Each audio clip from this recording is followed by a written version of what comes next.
नमस्कार। 8th 9th में अलंकार प्रकरण चल रहा था।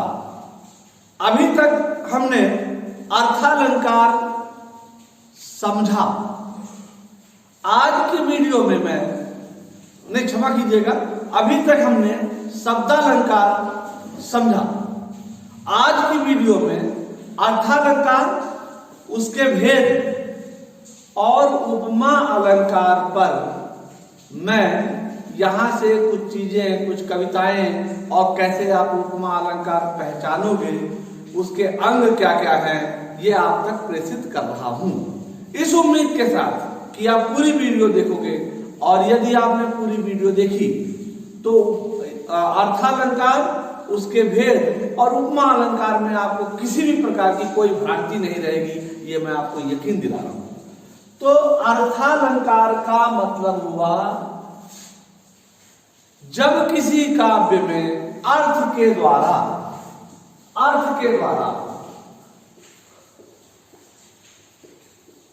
देखिए, अभी तक जो हमने पढ़ा था वो शब्द के द्वारा था, सौंदर्य वृद्धि। अब अर्थ के द्वारा सौंदर्य वृद्धि हो तो वहां पर अर्थालंकार होता है। अर्थालंकार के भेद कौन कौन से हैं? तो देखिए, अर्थालंकार के निम्नलिखित भेद हैं। उपमा, रूपक,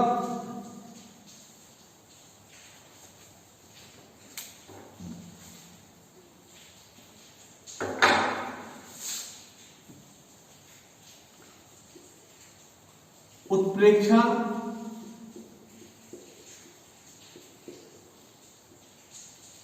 अतिशयोक्ति,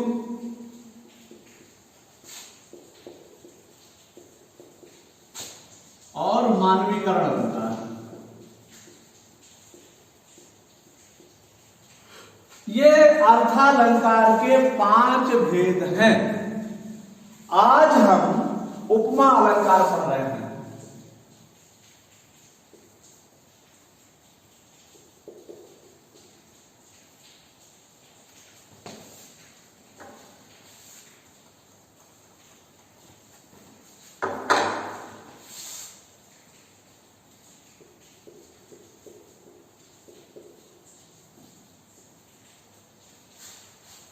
प्राचीन विद्वानों ने उपमा अलंकार को काव्य की अलंकार की आत्मा माना। आचार्य दंडी तो कहते हैं उपमा नाम सा तस्य परपंचो वयम। उपमा नाम ही अलंकार के प्रपंच का प्रदर्शन है। तो आचार्य दंडी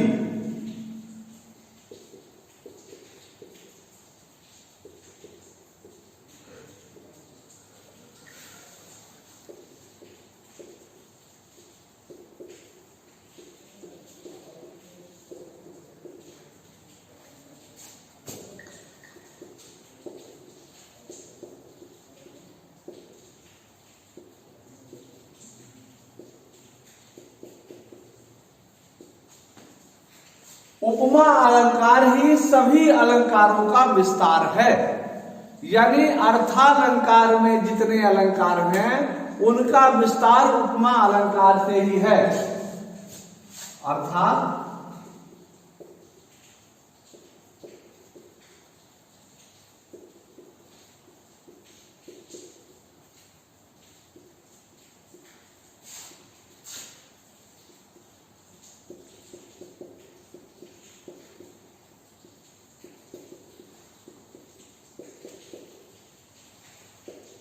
यह आचार्य दंडी का कहना है।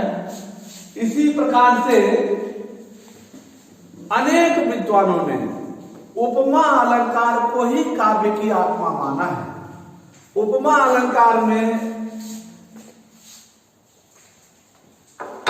अलंकार के अंग हैं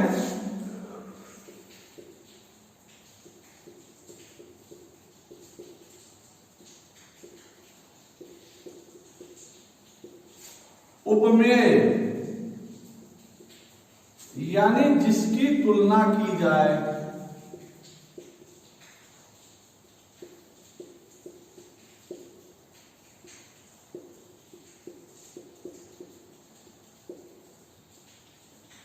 उपमान, जिससे तुलना की जाए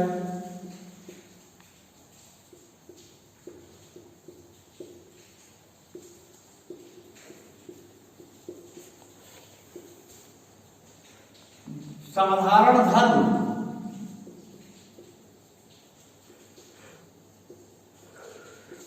जिसके आधार पर तुलना की जाए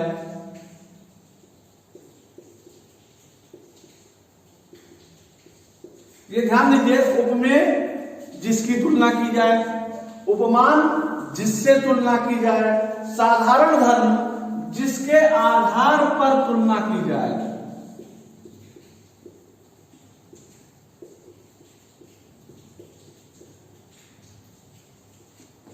और वाचक शब्द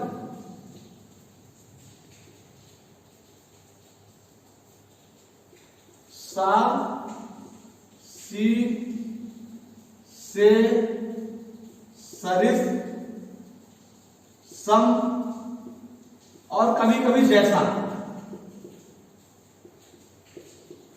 ये वाचक शब्द है।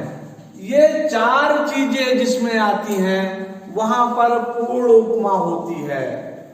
कोई एक गायब हो इसमें से तो लुप्त उपमा होती है। ये चारों चीजें अगर यदि आई तो पूर्ण उपमा होगी, कोई एक कम है तो लुप्त उपमा होगी। तो उपमेय जिसकी तुलना की जाए, उपमान जिससे तुलना की जाए, साधारण धर्म जिसके आधार पर तुलना की जाए, वाचक शब्द सा, सी, से। अभी मैं इसको स्पष्ट कर रहा हूं आपको।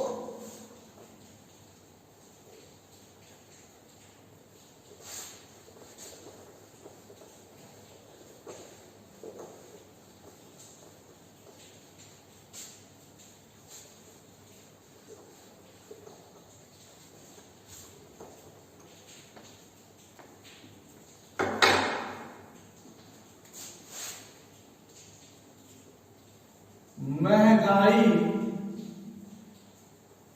बढ़ रही निरंतर,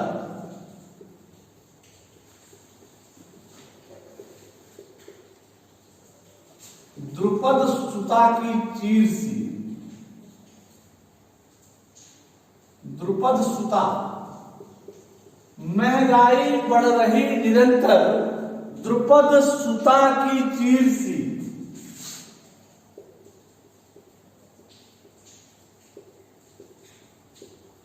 अब देखिए, आप द्रुपद मतलब राजा, द्रुपद सुता मतलब उनकी पुत्री अर्थात द्रौपदी के चीर के समान, यानी कपड़े के समान। चीर मतलब वस्त्र, अर्थात जिस समय दुर्योधन के निर्देश पर दुशासन उनका वस्त्र हरण कर रहा था, उस समय जैसे जैसे उनके वस्त्र बढ़ते जा रहे थे, सारी बीच नारी है कि नारी बीच सारी है कि सारी ही की नारी है कि नारी ही की सारी है, इस तरह से भगवान श्री कृष्ण ने ऐसा कर दिया कि वस्त्र उनकी सारी बढ़ती जा रही थी और दुशासन परेशान हो गया। कवि कहता है वैसे ही महंगाई बढ़ रही निरंतर, द्रुपद सुता की चीर सी। अब देखिए इसमें कितनी चीजें हैं।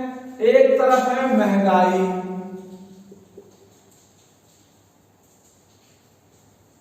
दूसरा है द्रुपद सुता,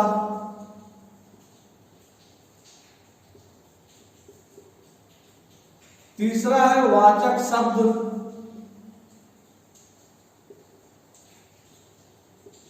और चौथा है गुण धर्म यानी साधारण धर्म। तो देखिए महंगाई क्या हो गई, यानी जिसकी तुलना की गई, तुलना किसकी की गई, महंगाई की, तो महंगाई हो गई उपमेय। महंगाई की तुलना की गई तो महंगाई क्या हो गई, उपमेय हो गई। किससे तुलना की गई, द्रुपद सुता के चीर से, तो द्रौपदी से, तो द्रौपदी का चीर जो है यह उपमान हो गया। वाचक शब्द सी, ये वाचक शब्द है। और गुणधर्म, दोनों का बढ़ना। जिस प्रकार से सारी बढ़ती जा रही थी उसी प्रकार से महंगाई निरंतर बढ़ती जा रही है, तो दोनों का बढ़ना यह गुणधर्म हुआ। दोनों का बढ़ना,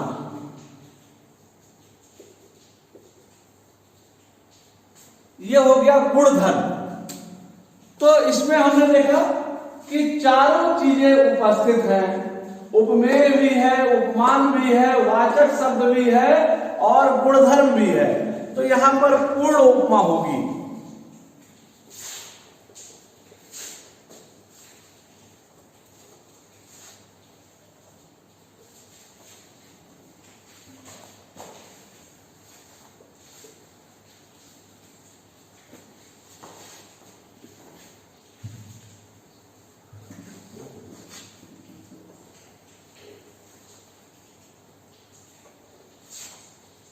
अब एक कविता देखिए। मुख सुंदर,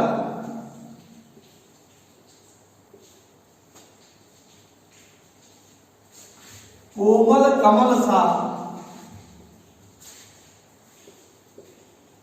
कमल सा, मधुर मधु सा। अब यहां पर देखिए क्या क्या चीजें हैं। तुलना किसकी की गई? तो तुलना मुख की गई है। मुख हो गया उपमेय।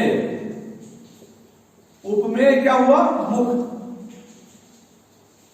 किससे की गई है? तो तीन चीजें हैं। एक कमल से की गई है, दूसरा मधु से की गई है। तो मधु और कमल उपमान, उपमान मधु और कमल दोनों उपमान हुए। अब इसके बाद गुणधर्म।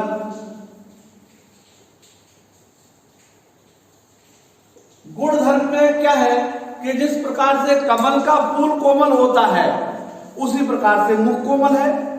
तो एक गुणधर्म कोमलता हो गया, कोमलता। और दूसरा मधु के समान मधुर है तो मधुरता। वाचक शब्द सौ। तो इस प्रकार से हम देखते हैं यहां पर भी पूर्ण उपमा है, क्योंकि उपमा का चारों अंग है।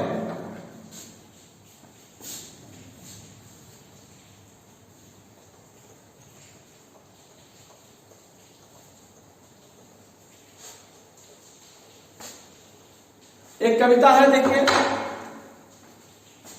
पीपर पात सरिस मन डोला,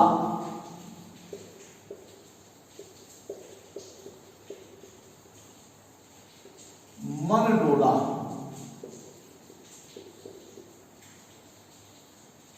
अब देखिए पीपल का पत्ता है और मन और सरिस, ये तीन चीजें इसमें दिखाई पड़ रही हैं। और चौथी भी है, वो अभी देखेंगे। उपमेय क्या हुआ? उपमेय पीपल के पत्ते की तुलना की गई तो पीपल का पत्ता। उपमान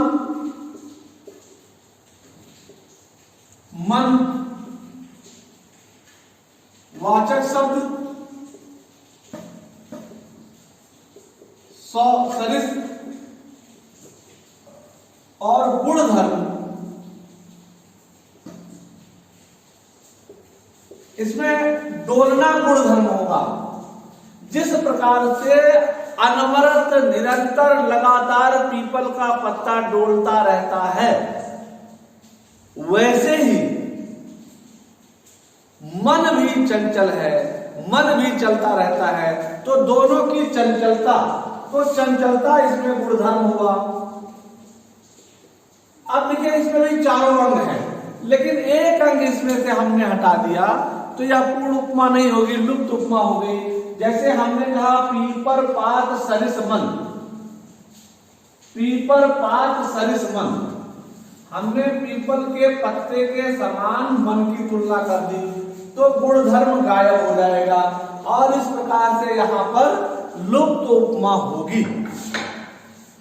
तो लुप्त उपमा में कोई 3 तत्व रहता है या 2 रहता है, एक गायब होगा या 2 गायब होगा, लेकिन 2 चीजें सदैव विद्यमान रहेंगी, ये लुप्त उपमा होगी। इसी प्रकार से बहुत सारी कविताएं हैं।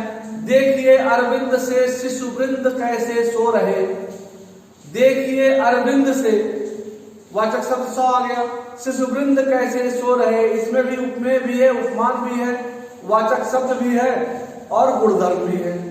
तो आप अपनी पाठ्य पुस्तक से कुछ कविताओं का चयन करिए और उसमें उपमा अलंकार के विविध अंगों को पुष्ट करने का प्रयास करिए। देखिए इसमें पूर्ण उपमा है या लुप्त उपमा है। आज की वीडियो में सिर्फ इतना ही। कल हम रूपक अलंकार लेकर आपसे मिलेंगे। तब तक के लिए धन्यवाद।